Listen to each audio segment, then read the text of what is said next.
สบายดีเนาะทุกท่านมาพบกับข้าพเจ้าแซนทวีเทพพัทธิดาเนาะมื้อนี้ข้าพเจ้าสิมาโคเวอร์เพลงนั่งฟ้าคนจนเนาะของอ้ายเวียงอนุไสอันนี้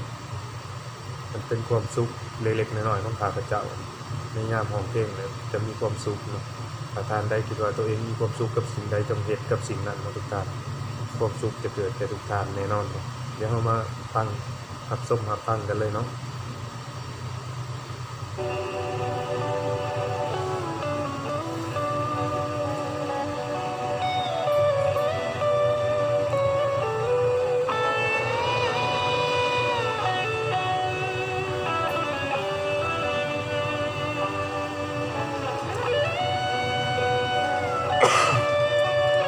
ขอโทษเนาะ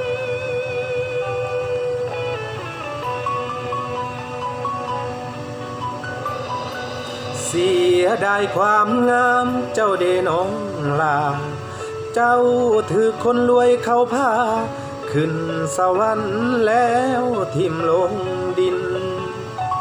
เป็นตัวสำห้องอยู่ห้องน้อยๆน้ำตาไหลลินอย่าหมดอะไรตายสิ้นถึงเขาทิ่มก็ยังมีอายเสียดายความดีเจ้ามีให้เขาแต่ผลตอบแทนให้เจ้าได้แต่น้ำตาลินไหลกับความขมขื่นเปื้อนลาคีที่เขาทิ่มไว้ฐานะอายคนเหือนไกลห่วงใย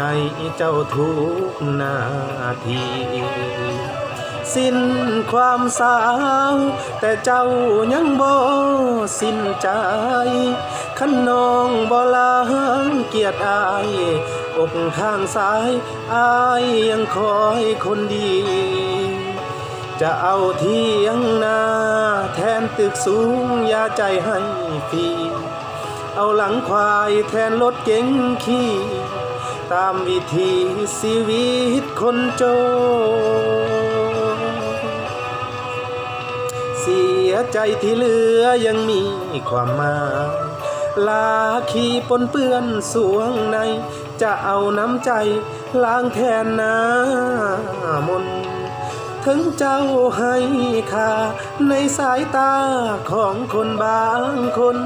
แต่น้องยังมีค่าสุขล้นสำหรับคนจนเจ้าคือ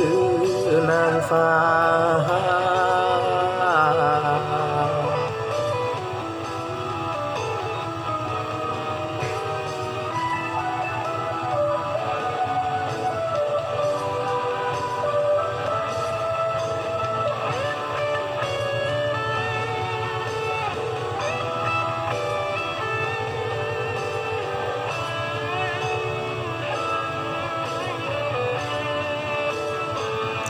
สิ้น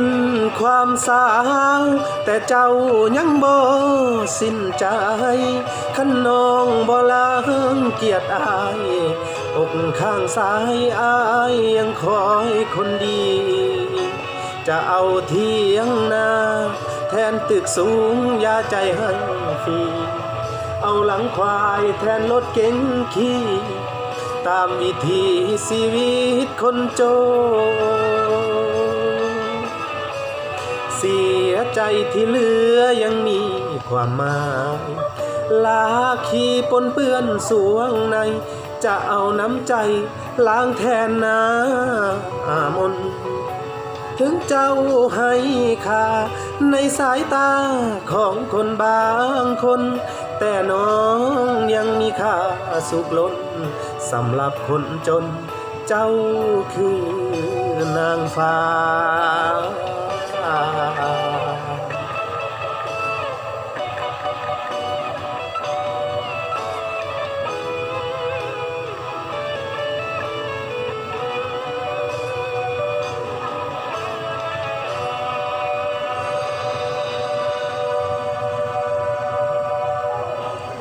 ขอบใจเนาะ